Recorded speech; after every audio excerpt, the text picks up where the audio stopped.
All right. Hi everybody, and welcome back to the Popular Music Books in Process series, a joint project of IASPM US, the Journal of Popular Music Studies, and the Pop Conference. I'm Carl Wilson, one of the series organizers, along with Kimberly Mack, Elena Razlogova, Gus Stadler, Alex Vizi, and Eric Weisbard. You can find our whole calendar on the IASPM website under the Journal tab, and you can also catch up on videos of all of our past sessions on Eric's YouTube channel, including last week's summit meeting between the great composer improviser Wadada Leo Smith and his collaborators on his book in progress. We're approaching the last few Pimpip sessions of the season, and our next event is May 13th, when we'll be presenting Annabelle Mahler and Jessica Holmes with two books that deal in different ways with music and deafness. Our series has not really dealt much with disability studies in the past, so we're excited for that, and we'll hope you'll join us. But today we're extremely excited to be talking about Prince and David Bowie 10 years after we lost each of them in 2016, with two great books that help us think about them in new ways. Griffin Woodworth will talk about his book from University of Michigan last year, Prince, Musical Genre, and the Construction of Racial Identity. And longtime friend of the series, Daphne A. Brooks, will be talking about the brand new but very long in the making anthology that she's edited, Blackstar Rising in the Purple Rain, the sonic afterlives of David Bowie and Prince. From Duke University Press, which includes more than 40 anthology contributors from our music writing communities, some of whom I hope are joining us today and will speak up over the course of this session. Before we start, let me tell you a little more about today's presenters. Griffin Woodworth is Professor of Popular Music Studies and coordinator of the Popular Music Studies program at the University of South Carolina Upstate. His research examines how popular music engages issues of gender, race, social class, and religion, as well as how music technologies shape contemporary musical practice. Although Griffin did his doctorate in musicology at UCLA, he did his undergrad in southern Minnesota and then relocated to Minneapolis, where, prepare to get jealous, he saw Prince perform more than a dozen times. And during that time, he also worked as a performer and arts administrator and educator, including two national tours with Schoolhouse Rock Live, the musical.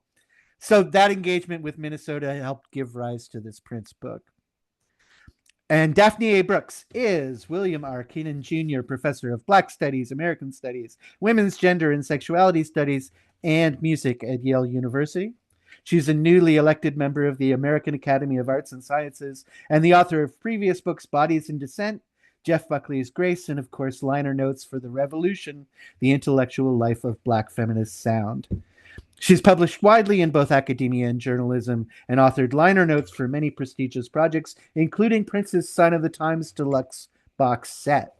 She's been a co-editor of the 33 and a Third series at Bloomsbury, is the director of Yale's Black Sound and the Archive Working Group, and is at work on two book projects forthcoming from FSG, Rhapsody in Ruin, Porgy and Bess and the Story of America, and I Am the Genre, Beyonce, Black Feminist Pop Genius, and the Breaking of Form. As for the rest of you, during their conversation, please post your questions as you think of them in the chat, and in the Q&A at the end, Elena will call on you to unmute and ask them live if you can. And of course, we also encourage you to use the chat for comments and conversation. To avoid any confusion, we'll ask presenters to please ignore the chat during their discussion, and we'll send them a copy of the transcript later so they won't miss anything you have to say.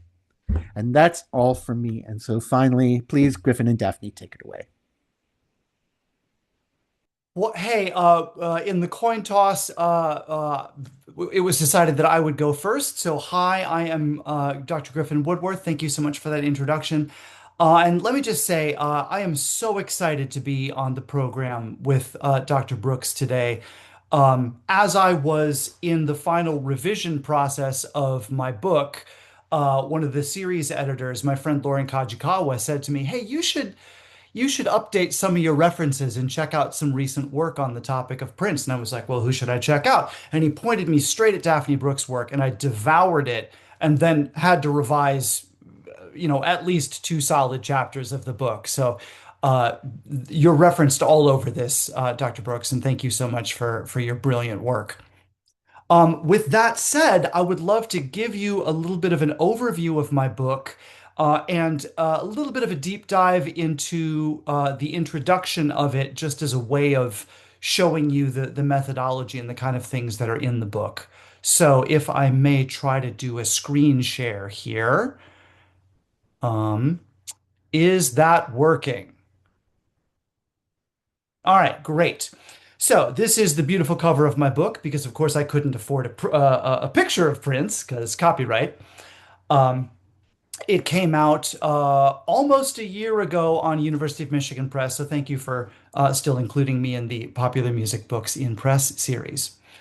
Um, I want to start out by referencing a specific concert. This is actually the second to last time I had the privilege of seeing Prince live in concert.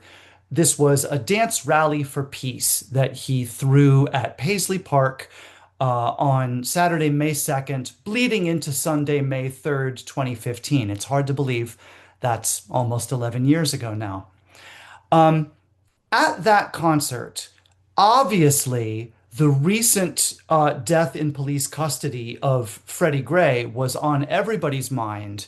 And the Black Lives Matter protests had just begun in Minneapolis and many other cities around that time.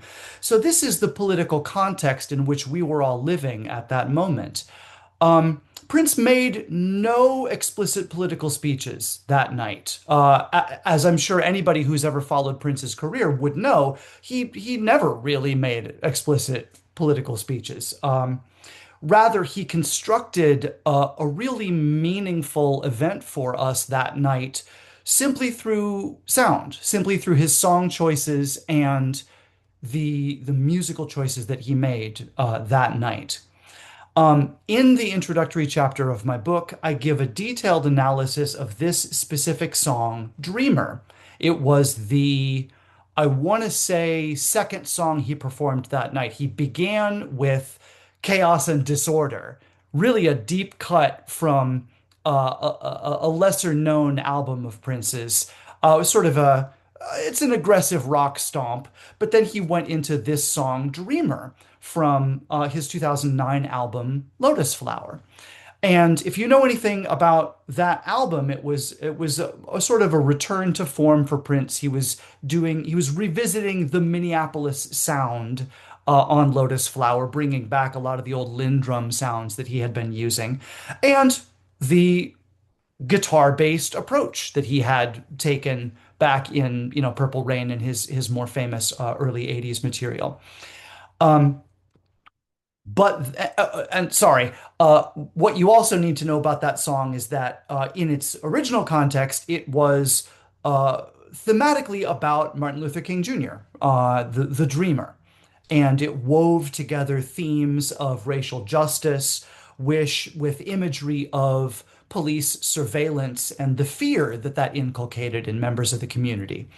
I want to draw everyone's attention to this YouTube video. I'm going to stop sharing for just a second so I can drop that in the chat. I don't want don't everybody run over and watch this right now, because I can't compete with Prince, obviously. Um, but that's there for you. Um, and it's so wonderful that we have these resources on YouTube and available right now. Uncharacteristically, immediately after that live performance, I want to say within 24 hours, Prince had put this up on SoundCloud, if y'all remember SoundCloud. And this was a very uncharacteristic thing for Prince to do at the time. He put the whole set, it was a 6-song set that he played that night, and he put it all up on SoundCloud, with the exception of one cover song that he did, obviously for copyright reasons. So when you listen to this song, and please, I invite you to spend some time with this. It's about a 16-minute live track. Um, as I said, the original song weaves together themes of racial justice and police surveillance. And the whole thing is a rock stomp. It's based on this Aeolian, A natural minor groove. Ba, ba, ba, ba, ba, ba, ba, ba, ba, ba, that goes throughout the whole song.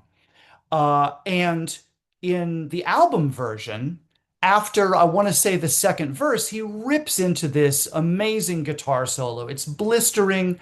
It carries, so much emotion. Um, and it goes on for a couple of minutes. In the live version that night, he truncated it. He stopped the guitar solo after only, I don't even know how many bars. It was less than a minute of guitar solo. And so he interpolates in its place this lengthy keyboard solo that was nowhere in the original version. This happens at about the 6 minute and 30-second mark in that YouTube video that I dropped in the chat. 6 minute and 30-second mark. And he does three things in that keyboard solo. Um, Sorry, he does two things. The first thing is replacing the guitar with the keyboard solo. The second thing is he introduces a modal tension, this fundamental rubbing against between the A Aeolian groove of the bass and this Lydian mode that he brings into play with the keyboard solo. He's got this little melodic cell that goes D sharp, G sharp, A sharp, or sorry, G sharp, A sharp, and he brings that back again. And again, if I had a piano in front of me, I could play you how those notes are so dissonant against the notes in the Aeolian mode. So we've got this fissure between what the bass is doing and what the keyboard is doing. But keyboard is louder. Prince is playing the keyboard, the bass player's hanging back. And so that gets sort of put to one side. But then over the course of this keyboard solo, which really lasts, 4 or 5 minutes, he gives us a timbral narrative, a narrative through different sounds. He begins the solo using a flute timbre on the keyboard, but it's this mimetic, this familiar, this, dare I say, vulnerable sounding, breathy timbre. And he's playing around, he's noodling, and then he gets to this D sharp, G sharp, A sharp melodic cell, and he comes back to that. Um, and then over time, he moves into the flute from the piano. So he began on piano. I'm doing a bad job of summarizing my analysis. Sorry, you guys. He begins on the piano, very familiar sort of fusion jazz territory. Then he moves into the flute. So he's moving towards this vulnerability that I mentioned. At the same time, there is this, what I'm calling a non-mimetic, a non-imitative sound, this noisy, resonant synthesizer timbre that's got a lot of grit in it that comes in and plays these dissonant sort of note clusters, interrupting the keyboard solo. And these interruptions have a narrative to them. They begin as isolated interruptions. Then his mimetic sounds, his piano and then his flute sound start doing these really virtuosic runs up and down the keyboard. He's ripping off these amazing runs, but then imitating them immediately on the noisy synth sound, as though the synthesizer is this alien presence pursuing this vulnerable flute sound. Over time, the flute sound, the solo gets more and more fast, working in faster note values, going higher up on the keyboard. It starts to sound scared. It starts to sound desperate. And at the end of this, it sounds like it's trying to get away, and then this noisy synthesizer sound comes in and interrupts it one last time, bringing the whole thing to silence. There's no clear meaning to this, right? We're all in the room. We've all heard this kind of cat and mouse chase that just happened between this aggressive synthesizer and this vulnerable flute, and then the whole thing is over. And he brings in the last verse of the song, which is all about police surveillance.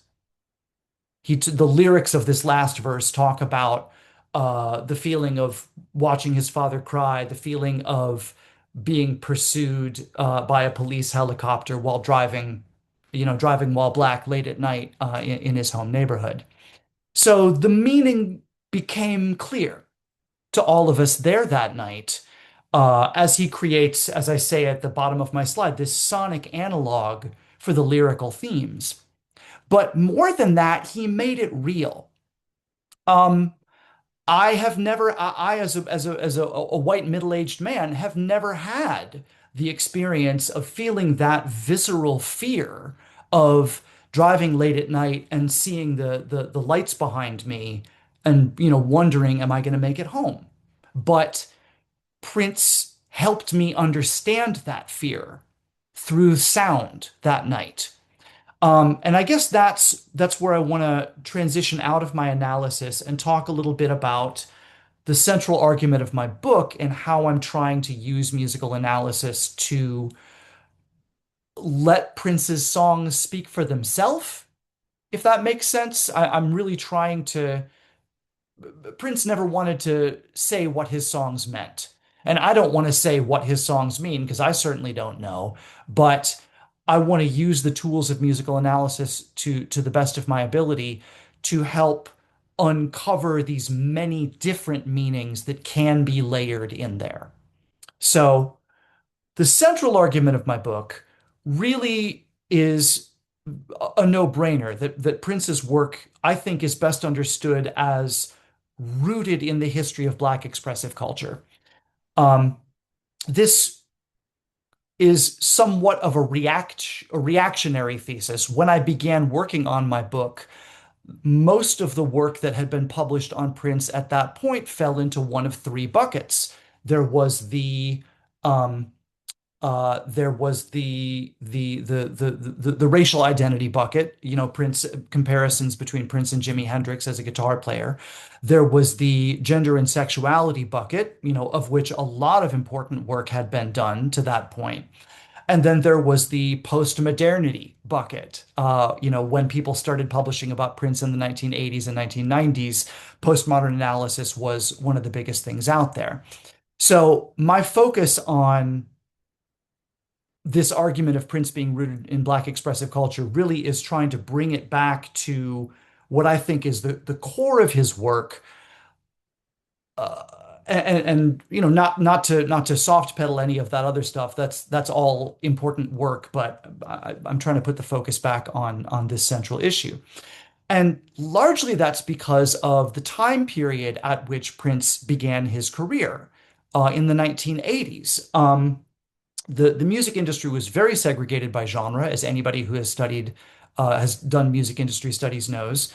Um, it was a time when record labels like Warner Brothers literally had a black music department.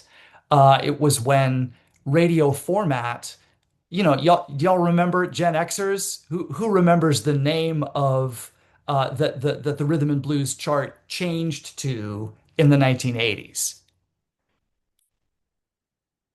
It was literally called the Black Singles Chart or the Hot Black Singles, right?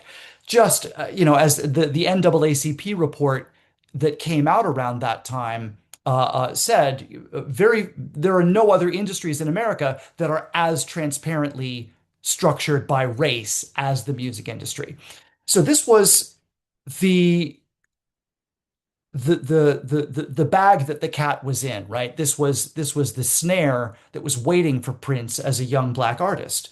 And in this context, genre was the marker. So rock was the white genre, and disco or R&B or funk or soul were the black genres. So Prince immediately in his career understood that genre and style, they could be a trap unless he used it to his advantage. So that's the point that I'm making about genre and style mobility as a tool. And this is a point, correct me if I'm wrong, Dr. Brooks, but this is a point that I believe you have made elsewhere, as well as Emily Lordy has made a similar argument about the nature of sort of the black genius as having to use stylistic mobility to claim space for oneself in a market that is seeking to limit one's mobility. Um, So all of the analyses on my book are based on musical genre, and I'm using Keith Negus's sort of three-part understanding of musical genre as something that is both a corporate in function, right? It's what the music industry uses to taxonomize artists. It has an artistic function. Artists always think about themselves as belonging to some kind of stylistic tradition. And it also has an audience function in that audiences sort of self-organize around communities based on genre. So genre is this sort of perfect analytical tool that allows us to connect musical details with uh, social and cultural details. So the methodology that I'm using throughout my book is this kind of genre-based analysis. I'm getting into the weeds. This is a musicology book. I'm doing analysis, but at all times I'm trying to use the lens of genre to connect to this larger concept of intersectionality, as coined by Kimberly Crenshaw. Um, Looking at how do these sounds connect not only with race, but also with constructions of gender, constructions of sexuality, constructions of religious identity. People don't talk enough, but they're starting to about the tremendous gospel influence on Prince's music. And these are all what Larry Kramer would call hermeneutic windows, right? These are all things that allow us to see a musical detail and then have that open a window into a larger conversation about society and culture. Um, and there's my foundational quote, right? As Prince said to one of the executives who worked in the black music department at Warner Brothers, quote, "I'm not an R&B artist, I'm not a rock and roller, I'm an artist and I do a wide range of music. If I deliver you rock and roll, don't come back to me and say I can't do it because I'm black." So that for me really is the shot across the bow of his career. Um, so to wrap up my presentation, I would be delighted if you guys would like to check out my book. I worked very hard on it for a long time, and I've structured the rest of the book, the 5 chapters of the book, around a musical genre uh, based on a timbre or a musical idiom. So my first chapter talks about his use of rock guitar, right? Rock guitar, both as a timbre and as an idiom in terms of, hard rock, his ability to shred on the guitar. And this was how he was at first claiming space in a white genre. And of course, he was doing this not in the simple way that you might think, just by playing, heavy metal guitar shredding, which of course he could do, but he also blended this with this very sort of simplistic, aggressive punk rock guitar style on albums like Dirty Mind and Controversy. So he was essentially playing off two different white styles, hard rock and punk, against each other as a way to claim space.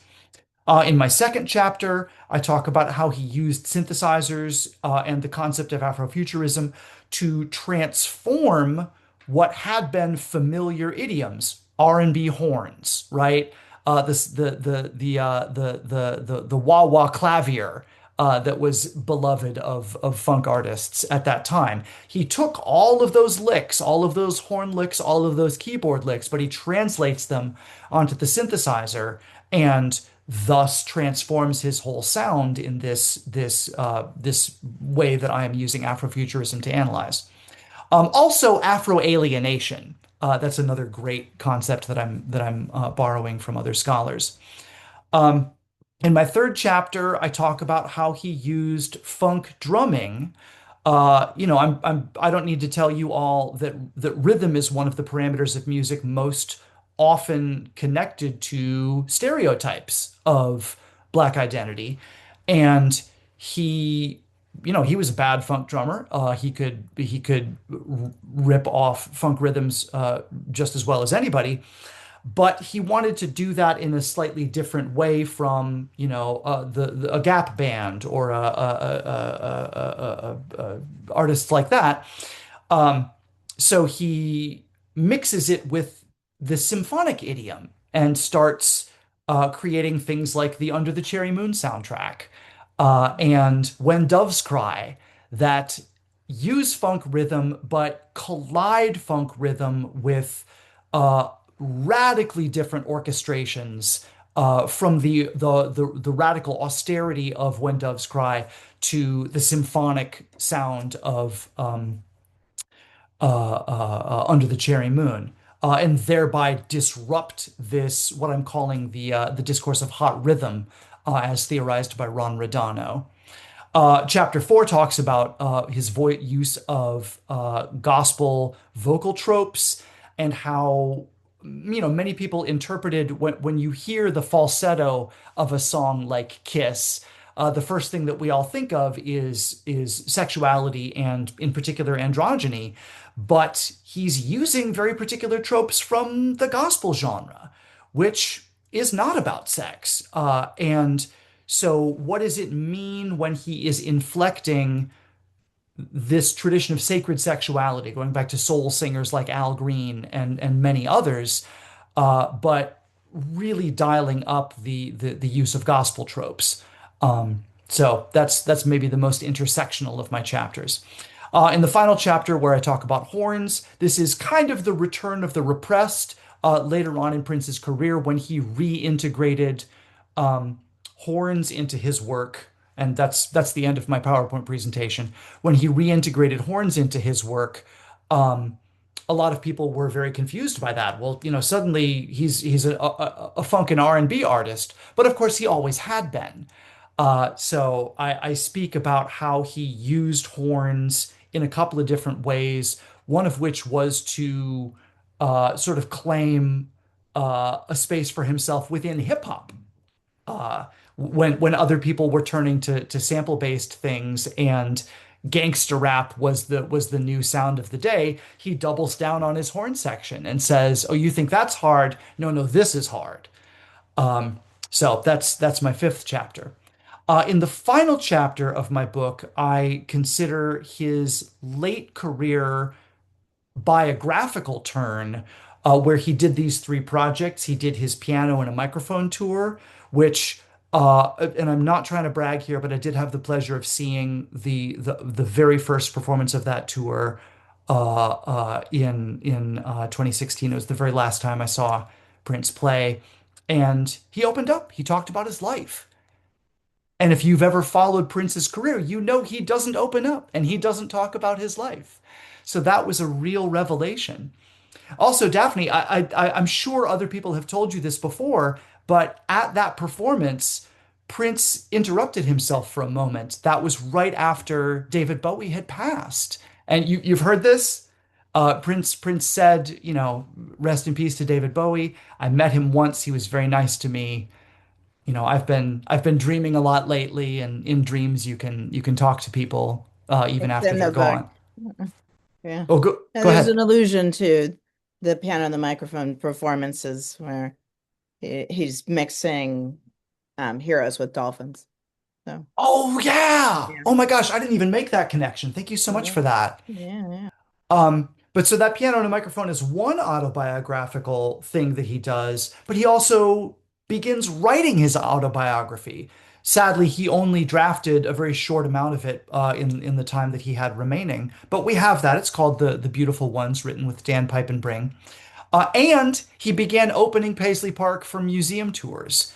And I was the idiot who, when I was at Paisley Park, when Prince was still alive, and they announced, line up in the back if you'd like to go on a tour, I said, nah, I'm going to stay here by the stage because maybe Prince is going to come back and play, not realizing that Prince was on the tour.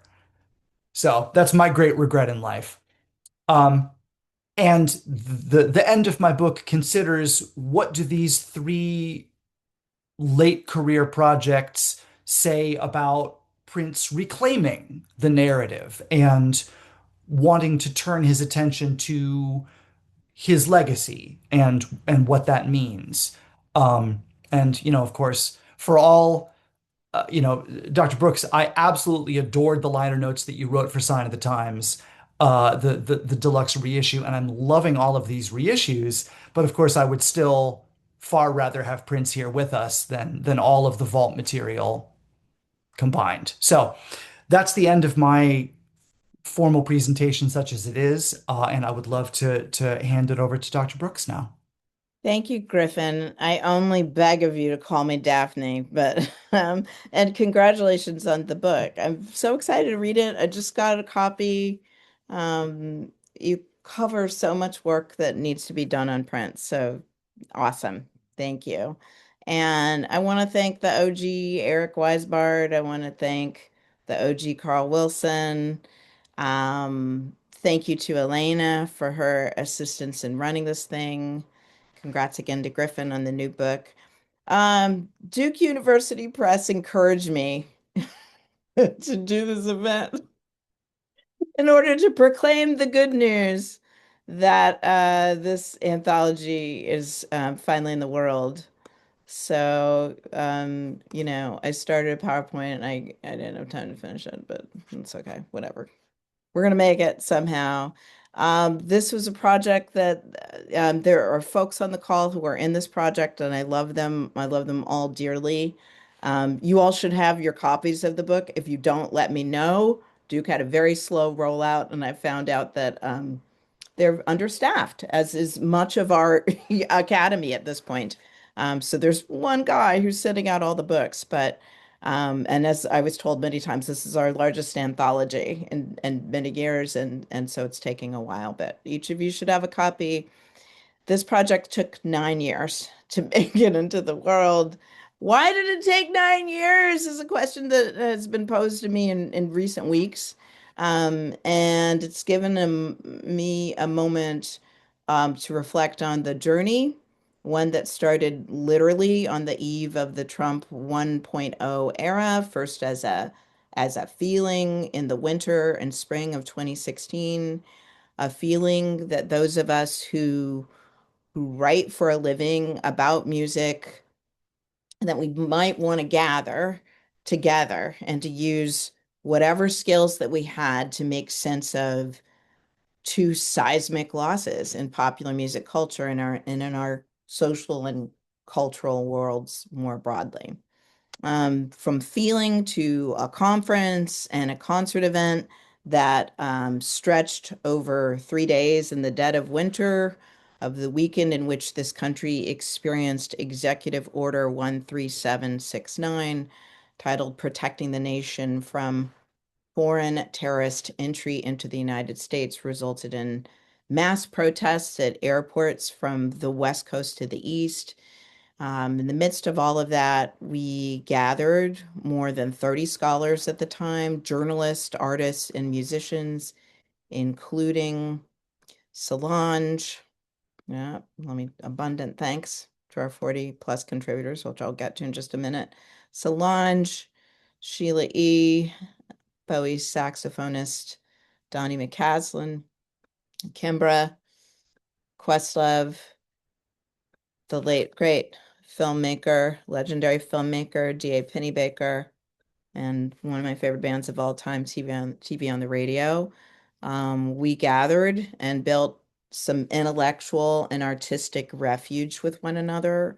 We built worlds through our own writing and our own expressive means, through our conversations with one another, as we are wont to do, right? We did our best to conjure affective language and probing ideas about the music and the cultural universes made by two one of ones who shaped our quotidian lives, accompanied us on our Bildungsroman odysseys as Gen Xers, a couple late boomers in the house too, activated our senses. They opened up for us ways of imagining the socially and culturally possible, which inevitably informed for many of us our conceptions of what was politically possible as well.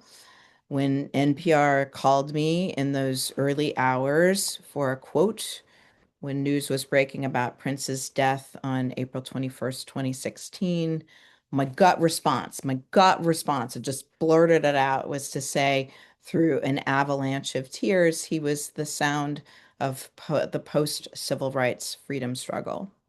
And explaining that argument was at least one of the reasons for that coming together in January 2017, as was the passion to tell the story of Bowie, not just as a singular hero of the beautifully strange, androgynous, cosmically wondrous experimentalism, the important yet kind of standard-bearing story of Bowie the genius, much like Griffin was talking about kind of the standard-bearing stories of Prince.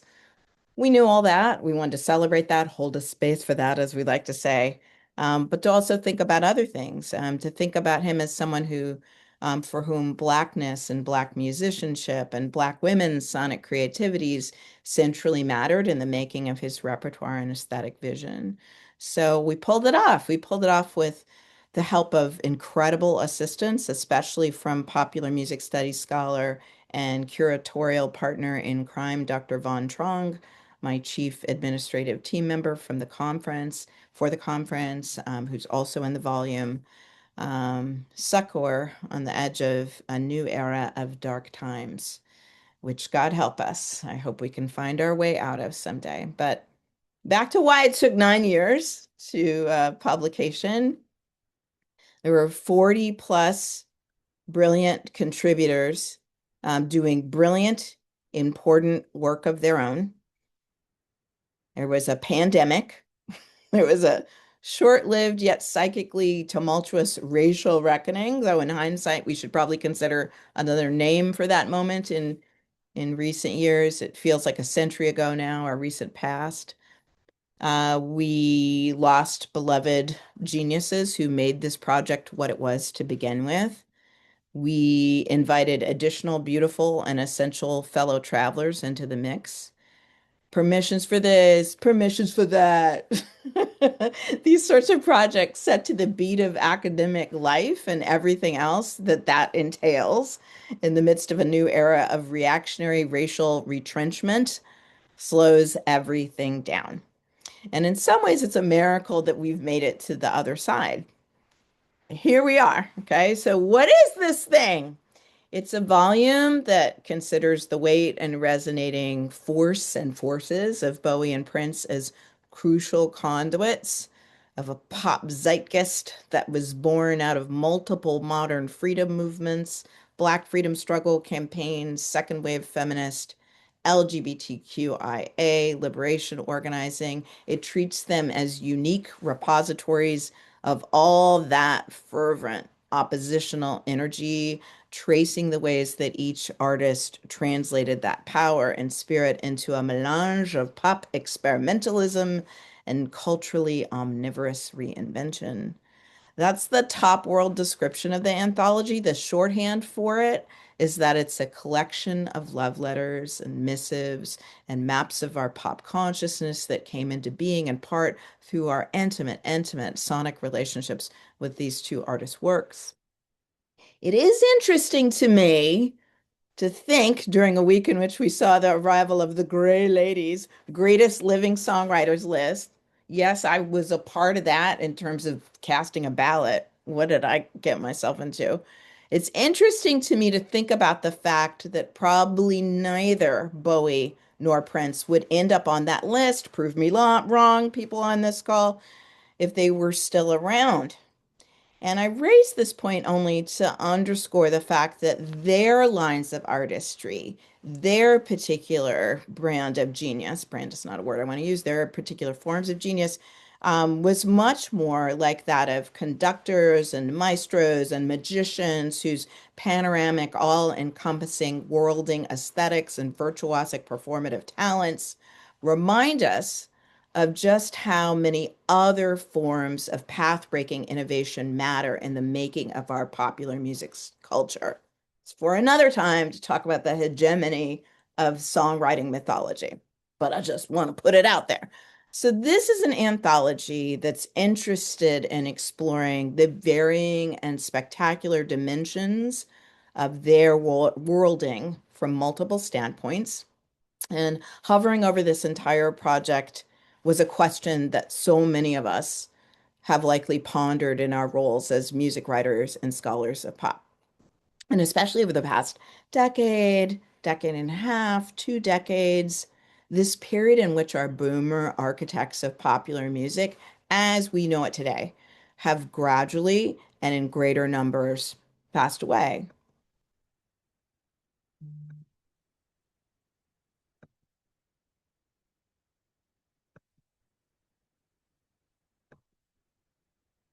And, as we've been faced with also digesting sudden, unexpected losses that registered as nothing short of earthquakes in the culture. So the weekend of April 22nd, 23rd, 24th, 2016, and those days following the death of Prince and the arrival of Beyonce's Lemonade on HBO that Saturday night, the 23rd, a lot of us lost sleep, working in overtime to cover these two massive events. There was also the premiere of Zoe Saldana's Please God, Let Me Forget This Ever Happened, Nina Simone biopic, which some of us were sadly assigned to cover as well. So that weekend, when once beloved black comedian called Prince's death Black 9/11, we burned the candle at both ends. And our friend, our hero, my beacon, my big brother, superhero Greg Tate, called to check in on me, as I'm sure that he was doing with so many others in his big, beautiful, vibrant community, in order to ask, how you holding up? Right. And I remember it as this kind of brief, are you okay call? Can you believe what's going down right now? Check in. And that I think about that phone call a lot. Um, Not only because, like everybody else, oh, I miss Greg and I miss his voice in our right now, but because it was a brief but poignant conversation about music writing and grief, music writing and wonder, and the relationship between the two. We grieved Prince just as we grieved losing Bowie 3 months before, when Greg's brilliant in her own right sister-in-law, Maureen Mann and I texted in the early hours on January 10th, 2016, when the Times push came through about the latter's passing. We grieved them, and in our grief, our experience of wonder, our memories of the marvelous, how we were struck by the sublimity of what they offered to us throughout the stretch of our lives and our formative years, useful and majestic armory we threw on as we navigated the rebirth and the rebuilding of a right-wing movement dedicated to gutting the advances of a Black freedom struggle that made a flight of opportunities available to us in our post-civil rights world. Another one was eradicated today, as we know. So, what is the charge of the music writer in times of grief?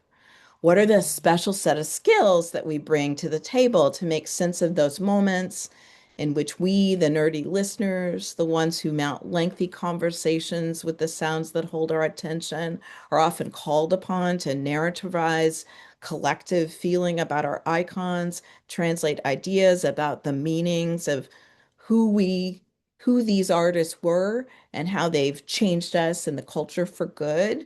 We are the sonic cultural eulogist, and we take this task, this responsibility damned seriously.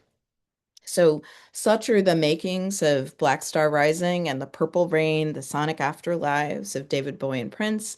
It's an anthology that's dedicated to the memory of two towering figures who lent their voices to this project, Big Brother genius Greg and landmark pioneering genius documentarian G.A. Pennebaker, both who were on hand for our conference.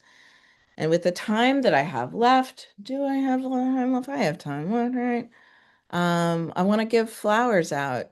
Um, I want to share with you the arc of this collection, give you the quickest of snapshots of what each of our dazzling in their own right contributors brought to this volume. So I'm going to do it at breakneck speed, but I hope you'll bear with me because, 9 years, right?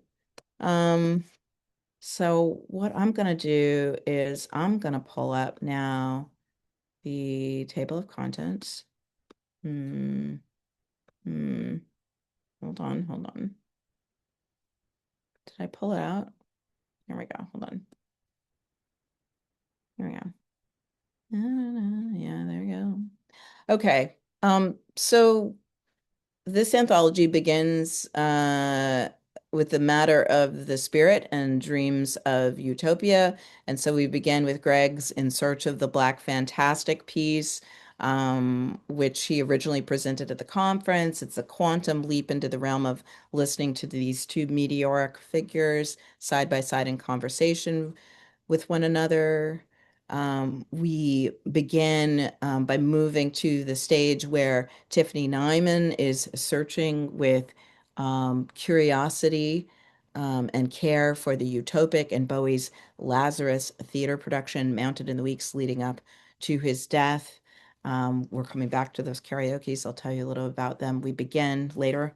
We begin by luxuriating, as Kara Keeling invites us to do, in the dimensions of queer utopian beauty. We can extrapolate from Purple Rain and lingering on the pleasures of the esoteric in Bowie's enigmatic Blackstar video. We are pondering the meaning of late style and Bowie's oeuvre with Eric Lott as he directs our attention to the phenomenon and practices of self-learning and self-elogizing and the closing chapters of Bowie's career. We're holding the moment to contemplate the iridescent beauty of Prince's Black queerness on a song like Adore, a song that Ashawn Crawley points us towards as an example of falsetto fugitivity that enunciates the otherwise. This is a collection that is also interested in the politics of place in relation to Bowie and Prince. And so in section 2, we get in the car and we drive. Drive with Josh Kuhn, co-editor of the Refiguring Music series in which this volume appears. Drive with him through and across the reach of the border cultures in order to immerse ourselves in the vibrancies of Latinx pop cultures, creating their own lexicons of identification with these two artists. We drive with Von Trong, leaping there, right, with Von Trong, as she explores a working class migrant sense of time and place with Prince's music wallpapering the radio dial music during her family's long, unpredictable cross-country drive, relocating to California in 1984. We drive with Shane Vogel back across the country. Leaping here. Here we go. Back across the country into the heart of New York City's downtown Bohemia in order to immerse ourselves in the poetry of Bowie's repertoire, a repertoire shaped by the conditions of quotidian subcultural spaces of his fans. We drive to beloved Minneapolis, the city that's been made to acutely bear some of our most painful and perilous 21st century catastrophes of late. Drive with me there to take a tour offered by Emma Ballas. Did I lose the? Did I lose the table of contents? If I did, I can share it again. That's weird. There we go. People see it. Griffin, can you see it? Okay. Yeah, We're still driving. We're driving with Emma Ballas and Kristen Schlomer all over Minneapolis to examine the roots of Prince's city, the domiciles, the houses, the schools, the studio spaces, as well as the People's Museum for Prince, a kind of mobile public site of mourning and memory erected by locals.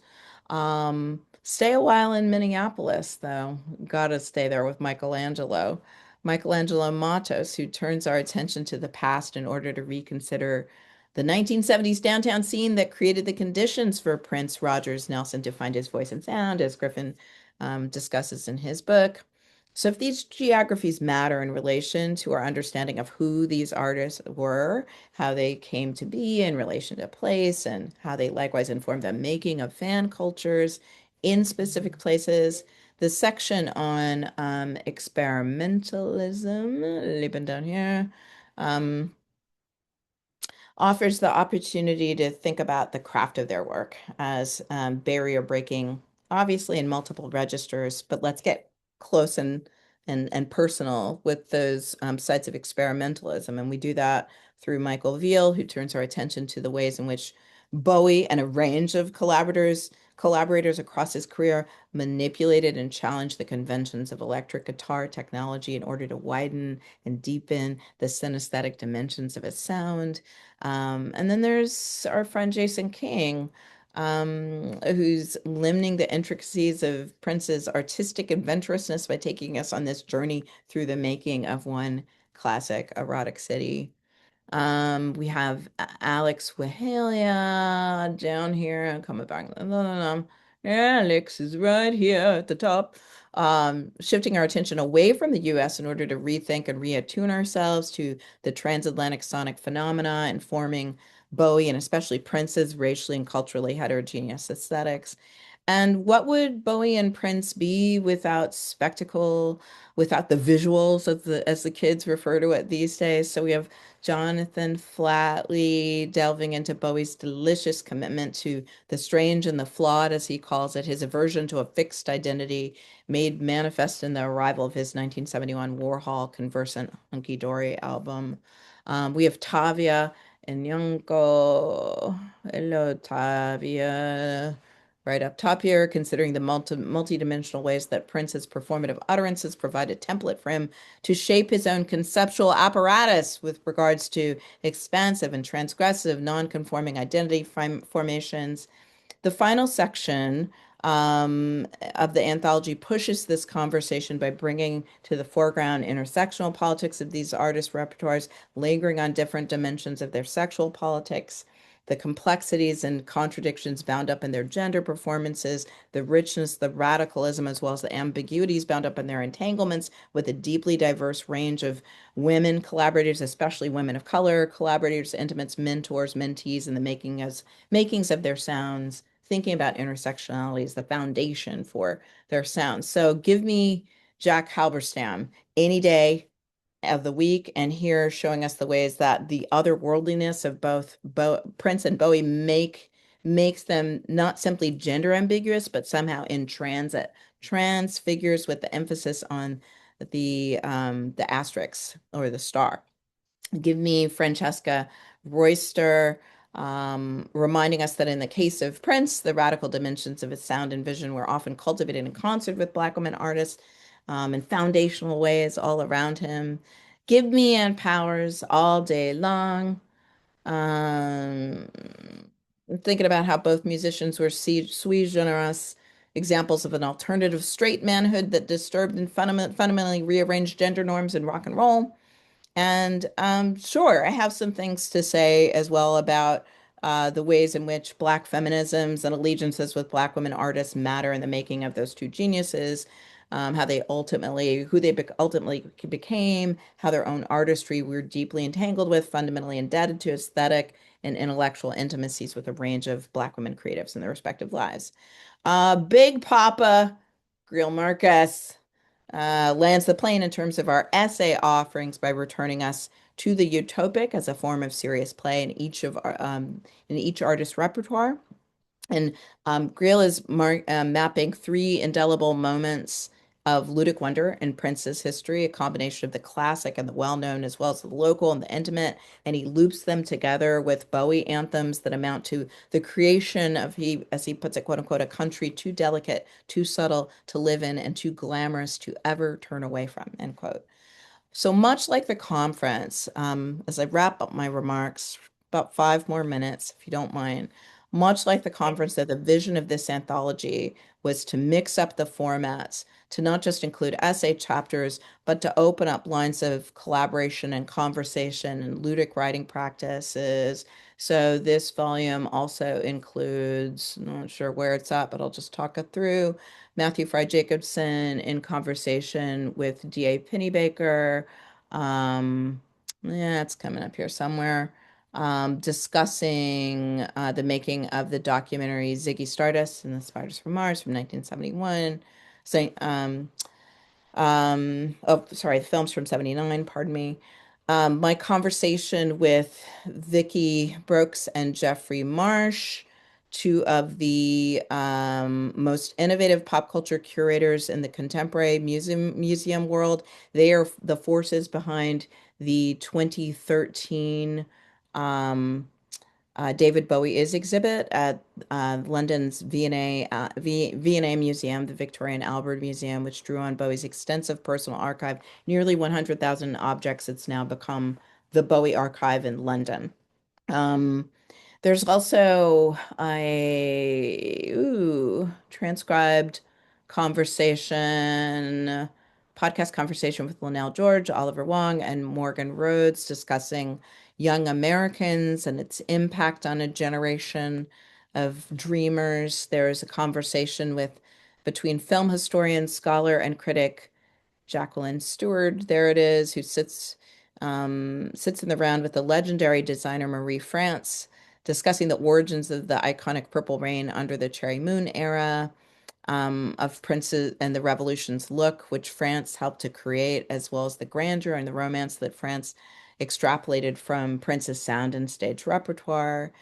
Two of the most moving and illuminating conversations feature the reflections and insights of two very different artists, whose landmark respective musical collaborations, with Bowie and Prince were each vivid and intense, intricate, wide-ranging, singular in nature. So we have Maureen Mann's interview with the acclaimed saxophonist Donny McCaslin, taking readers on McCaslin's journey from Bowie fan and working musician to being handpicked by the artist to perform a key role in the tight and brilliant outfit backing Bowie in his 25th and last studio album, 2016's Blackstar, and the intimacies that frame the art of collaboration sit at the heart of Alexandra Vasquez's absolutely arresting conversation with the one and only genius percussionist Sheila E. It's a conversation that provides this rich and vibrant context in which to engage Sheila Escobedo's full career. Two other elements of the collection live in the intervals between the chapter essays, and the conversations that round out the finale section that features Greil Marcus's piece. And so this is my slam moment. Most of us at this point know the tradition that is critical karaoke, a form of writing innovated by the late, wonderful Joshua Clover at our annual pop conference, which began at what was then Seattle's Experience Project. Oh my God, did I lose this? Experience Music Project Museum. Take a song and write with it alongside it, in conversation with it, present your writing while the music plays, can be no longer than the track itself. Critical karaoke. So at our original conference, we had a lineup of over half a dozen presenters, the longest session, I believe, at that time. We've since held a session in which we karaokeed the entire Renaissance album. The final lineup of critical karaokes that roll throughout the volume amount to a murder's row of music writers queuing up the music of our memories. Let me do it without taking a breath. Fair Jasmine Griffin conjuring the luminosity of Nothing Compares to You. Matthew Jacobson looking into the universe for Space Oddity. Gail Wald walking the stars for Starman. Richard Yarbrough bringing down the house of Housequake. Gus Stadler drawing us into the ethereality of the most beautiful girl in the world, Daphne Carr listening to the truth of I'm Afraid of Americans, Nicole Fleetwood traveling to the underground of Darling Nikki, Katie Lofton running down that Francis Ha Street like a young American, Sonnet Redman watching the clock and drawing the tension out of Under Pressure, Wald ratcheting it up, Wald finding the pedagogy in Prince's pop life, Jacobson taking us into the Rock Hall audience for Prince's riveting While My Guitar Gently Weeps, One for the Ages, Christine Balance threading the needle between Prince's soft and wet eroticism and the politics of empire, no less. Adriana Clay sifting through the dark underbelly of Bowie's golden years, Carr finding the restorative love in Prince's Seven, Emily Lordy limiting the virtuosity of Prince's aesthetics of grief on How Come You Don't Call Me Anymore. We went late into the karaoke club lineup like a surprise closing of the pit, with Karen Tongson confronting the charged ironies and complexities of Bowie's infamous cover of China Girl, with Adriana Clay reminiscing on the fugitive queer girlfriend bonding and ludic life emerging out of Prince's If I Was Your Girlfriend, and Stadler coming back to the mic to find solace in the profundity of Bowie's ideas about the jarring and disorienting experience of aging and mortality and Girl Loves Me. Lofton, too, breaks open these fresh moments of feeling by returning to the queer life force that summons her own awakening in Prince's When You Were Mine. Finally, it's Meshell Ndegeocello. I lost my point here, but I'm going to still be able to tell you, bringing up the caboose of this event with her meditation on the Let's Dance video, which hailed her with its empathic vision of Indigenous peoples holding onto each other in the groove and in the face of colonialism's brutalities, and Oliver Wong bringing the wisdom of a DJ to his reading of Prince's Kiss, showing us how this track remains the joint of joints to rock the dance floor with its irresistible, sensual revelry. All of these writers work the turntable of memory, storytelling, culture, and music criticism with lyrical verve, and in pursuit of building a playlist ready to be put on endless loop. And this anthology then closes with three sound and vision playlists that give the last word to the musicians themselves, three game-changing artists who carry the bright burning torch of Bowie and Prince in their respective uniquely fearless repertoires. So hold some space for the ascendant multi-instrumentalist Lorraine, New Zealand avant-garde pop artist Kimbra, and polymath R&B and soul virtuoso genius Meshell Ndegeocello. Each offered annotated lists of their own top Bowie and Prince tracks, reminding us that this music that sounds as big and as adventurous as ever lives on a touchstone of inspiration for our most thrilling and forward-thinking musicians. They curate a soundtrack to our next ecstatic galaxy that two star-crossed visionaries had been mapping for us all along. So 9 years, a lot of labor for everyone, and a whole lot of love. No pun intended, because I'm not bringing Robert Plant and Jimmy Page in here. And now it's time for everyone else to pass this work on as they see fit. And I want to thank everybody for sticking with it for so long. It's quite moving. All right. Wow. Thank you. This is like a who and who of pop music studies in one book. It's wild.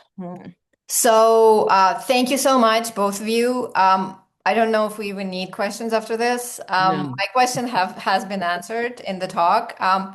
There's only one question from a person who's not here. If somebody who is here wants to ask the question, now is the time to raise your hand. Somebody not here gets to ask a question? Well, because Is one, it in?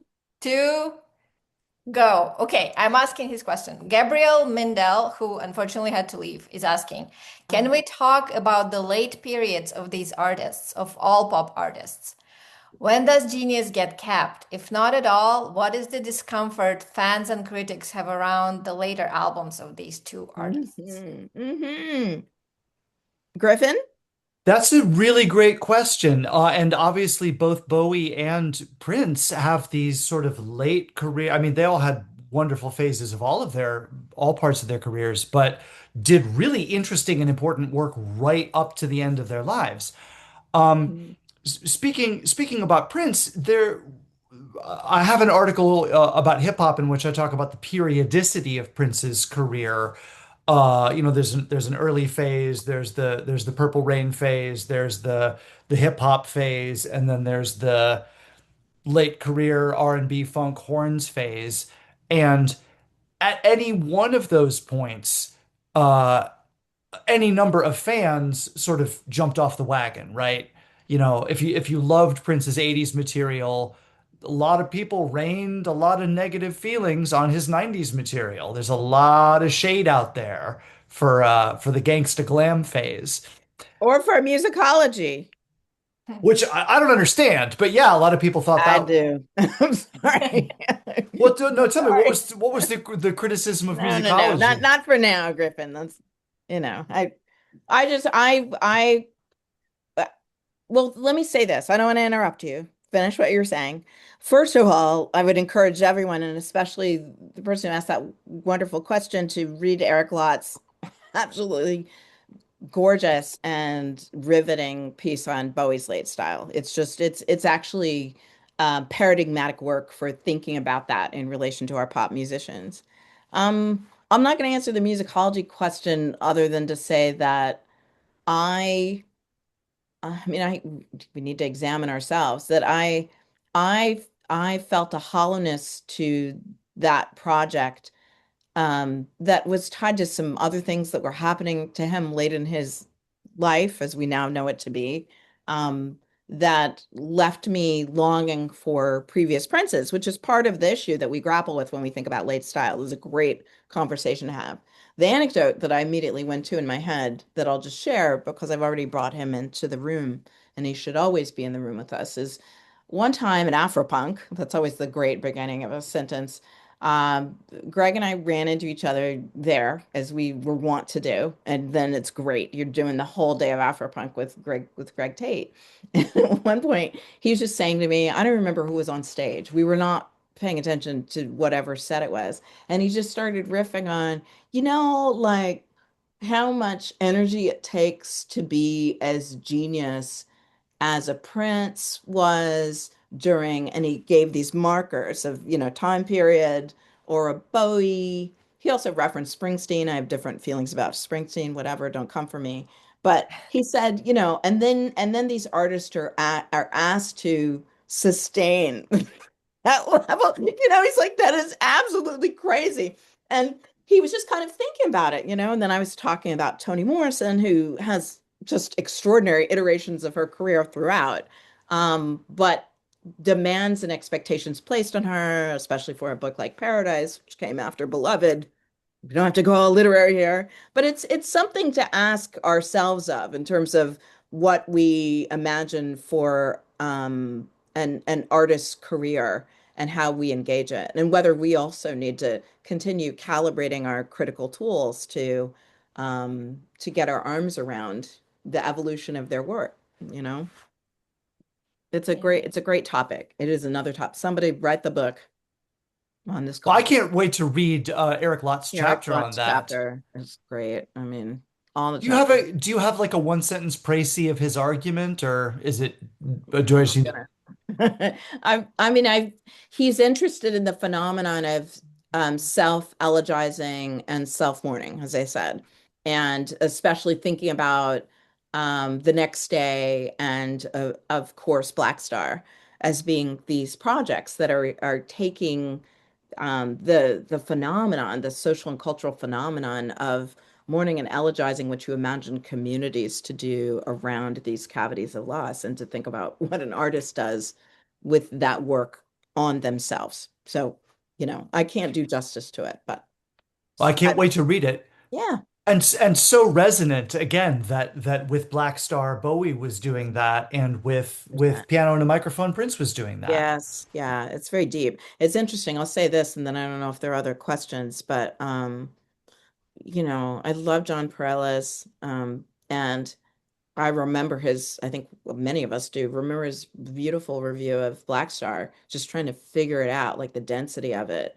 and the power and the weight of it, released on Bowie's birthday, and also sensing, as we all could, that something was imminent.